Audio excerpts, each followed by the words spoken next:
Ota-onasini do'zaxga tashlab maza qilgan psixologlar. Ayniqsa onam bilan dadamni do'zaxga tashlab qutqarmaganimga maza qiluvdim. Lekin u maza emas ekan, o'zimni ham do'zaxga tashlab chiqqanimni. Er xotiniga tegishi uchun limit qo'yilishi rostmi? Ijtimoiy tarmoqlarda videolar ko'radi.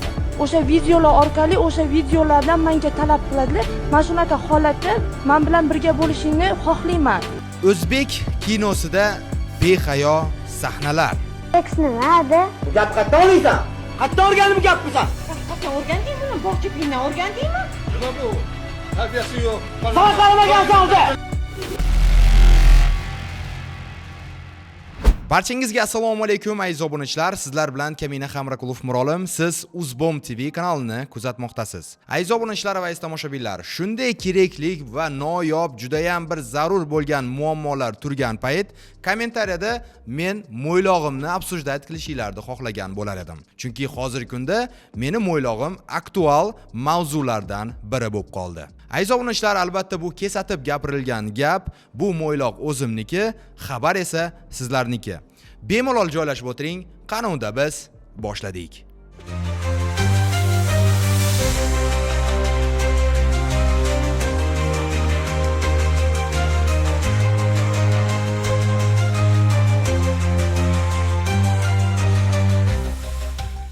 Bugungi mavzularimiz O'zbekistondan tashqariga chiqmaydi va O'zbekistonda bo'lib o'tayotgan aktual mavzular va hozirgi kunda bizni ongimizga jiddiy bir ta'sir qilayotgan va bizni oilamizga jiddiy bir moliyaviy tarafdan ta'sir qilayotgan mavzularni olib chiqmoqchimiz. Ya'ni internet tarmog'idagi psevdo psixologlar. Ushbu psixologlar sizni ayolingizni yoki opangiz yoki singlingizni yo'ldan urish yoki ularni ongini yuvish bilan shug'ullanadi. Bular hozirgi kunda internet tarmog'ida infotsigan deya nomlanishadi va ular ba'zi bir kitoblardan olingan terminlar bilan oddiy bir xalqni va qo'shtirnoq ichidagi omi xalqlarni pullarni shilish bilan shug'ullanadi desak bo'laveradi. Bularning tilida ularni influencerlar va bularning tilida bizni mamont deb qo'yishadi va mamontlardan bular soqqa shilishadi. Oddiy misol, hozir men sizlarga bir necha o'sha psevdo psixologlarni video lavhalarini taqdim etaman va ularni siz albatta Instagram tarmog'ingizda yoki YouTube platformani Shorts tarmog'ida siz ko'rgansiz. Target orqali yoki reklamalar orqali siz albatta bunday hodisalarga duch kelgansiz. Keling sizlarga o'sha lavhani bittasini taqdim etsam.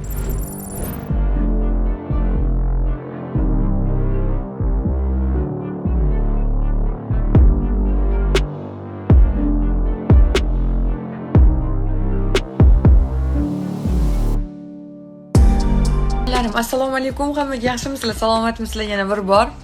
Xo'p, dasturlash kursini sotib olaymi orzu yoki biznesingizda ketaymi deyotganlar uchun biznesga hammani ham ola olmayman. Biznesda mas'uliyatlilar ketadi va $150 dasturlash biznesda tekin beriladi. Tekin beriladi. Chunki men biznesmenlarimni lizer qilish uchun eng zo'r darsliklarni ham tekin berish usulini qo'yganman. Faqat $500 tarifiga kiradiganlar. Biznesda $500 tarifiga bir marta tikasiz, shu bilan har kunlik 10 million daromad topaverasiz. Bir marta tikish 10 million har kun daromad. $500 bir marta tikasiz, 10 million har kun kunlik daromad. Qanaqa ishlash tartibini, qanaqa miyani dasturlash kerakligini hammasini o'zim o'rgatib boraman. Keyin hurmatlilar, 4000 tadan kam qolganligi uchun odamimiz, men bugun chatni o'tmayman, to'xtataman va dasturlashga qabullarimiz yopilgan.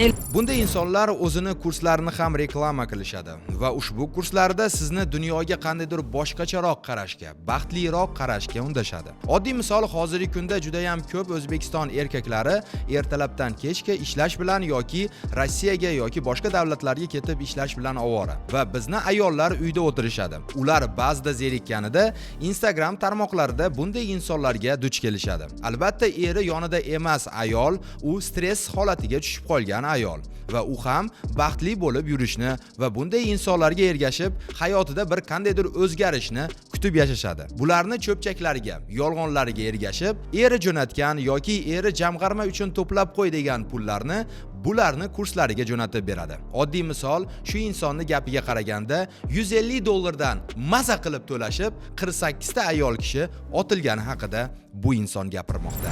Dasturlashga bundan keyin umuman zapsam sotilmaydi va bu kursimiz ham e'lon qilinmaydi. Shu uchun sizda oxirgi imkoniyat edi, shu uchun foydalaning dedim. Miya dasturlash eng kuchli sir. Liboy biznesga kiring, liboy bir joyda keting, liboy bir kasbda keting, dasturlash bu eng kuchlisi dedim sizga. 48 ta inson maza qilib $150 to'lab prям har 10 daqiqada natijalarni tashlashyapti. Hozir ham bitta natijani tashlashdi. Yangi issiq natijani tashlashdi. Hosiliga uni ham tashlayman. Xo'p, men biznesda hammani ham ola olmayman. Biznes ikkita tarif, katta tarifim bor. $500 tarifim. $500 tarifimda sovg'alar $500 sovg'alar oladi, ID kashalok oladi va meni liderlar gruppamga kiradi. Liderlar gruppamga kirgandan keyin men uni polus 80% ishini qilib beraman. Bir tarafiga ham ishlab beraman va men dasturlash darslarimni tekinga ham beraman. Biznesda maza qilib ishlaydi va ketadi.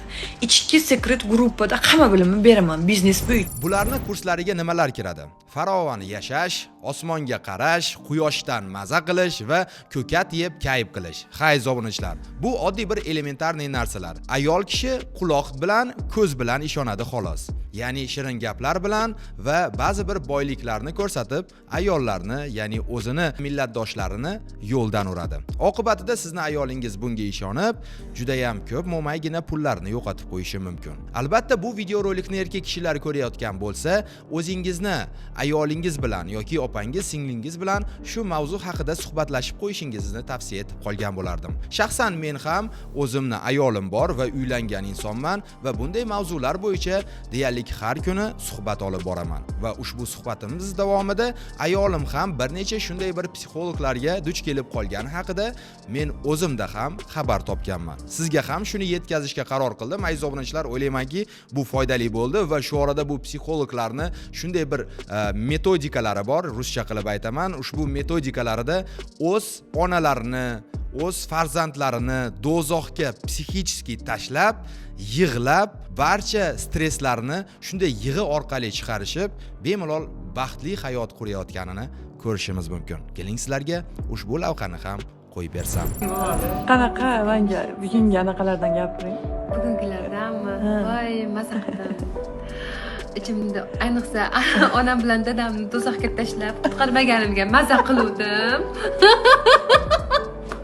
Lekin u maza emas ekan, o'zimni ham do'zaxga tashlab chiqqanimni.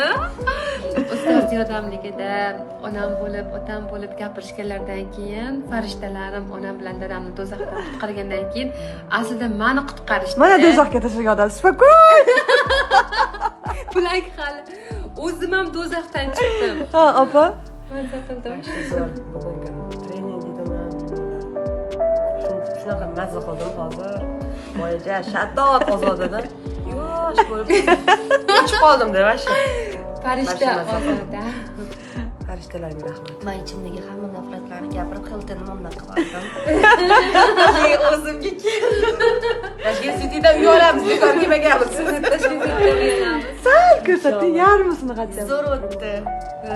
Xulosa qilish sizdan. Tangani ikkinchi tarafini biz sizlarga ko'rsatishga qaror qildik va bunday hodisalar Qozog'istonda, Rossiya Federatsiyasida va boshqa davlatlarda tugab ado bo'lgan. Lekin endi O'zbekistonda bu holatlar yuzaga kelmoqda. Bizday blogerlar, bizday jurnalistlar sizlarga bunday ma'lumotlarni va bunday xabarlarni yetkazmasak, ertaga bizni ayollarimiz mo'maygina pulga aldanib qolishlari mumkin.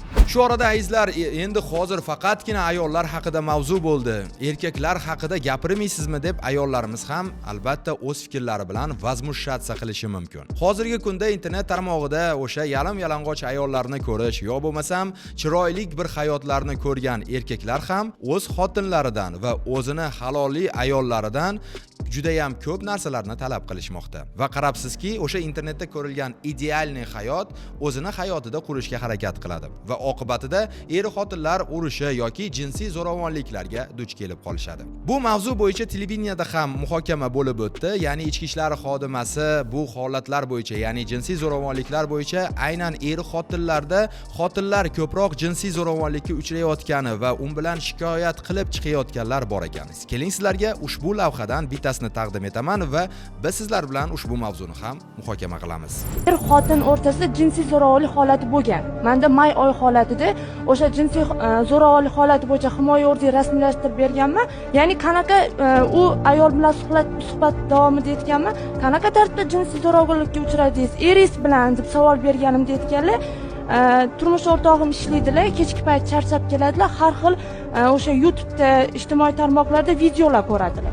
O'sha videolar orqali o'sha videolardan menga talab qiladilar. Mana shunaqa holatda men bilan birga bo'lishingni xohlayman. Men charchagan bo'lishim mumkin, bolalar bilan o'zim ruhiyatimda ozgina buzilishlar bo'lishi mumkin. Men o'zimni tortaman, lekin turmush o'rtog'im menga talab qiladi o'sha narsani. Ishonasizmi, 2 soatcha gaplashdik, tinmasdan o'sha ayol yig'layapti. Ushbu xodimaning gaplarida ham ozgina haqiqat bor. Ya'ni erkak kishi internetda ko'rganini va albatta bilganini o'zini oilasida ham qilib ko'rishga harakat qiladi. Ya'ni internetda ko'rilgan chiroyli hayot o'zini hayotida ham bo'lishga harakat qilish yo bo'lmasam bunga majburlashlar bor. Lekin qarsak ikki qo'l bilan chiqqanidek, ba'zi ayollarimiz ham bunday holatlarni o'zini tarafida ham o'tkazayotganlari bor. Ya'ni internetda kimdir gul sovg'a qilsa, menga ham sovg'a qilasiz. Internetda mashinalar sovg'a qilinyapti, menga ham sovg'a qilasiz degandek. Erkaklar shunday bir jinsiy temalar, jinsiy mavzular bo'yicha bu holatlarda ko'proq muhokama etilayotgani aytilmoqda. Siz bu holatlar bo'yicha qanday qaraysiz? Keling, albatta dunyoviy fikr bilan albatta kommentariyada izoh yozib qoldiring. Oxirgi paytlar faqat diniy mavzular bo'yicha izohlar ko'ryapmiz. Xohlardimki, bu holatlar bo'yicha doirani yanada kengroq qilib, boshqa davlatlardan olingan ilmlaringizni kommentariyada yozib qoldirasiz degan umiddaman.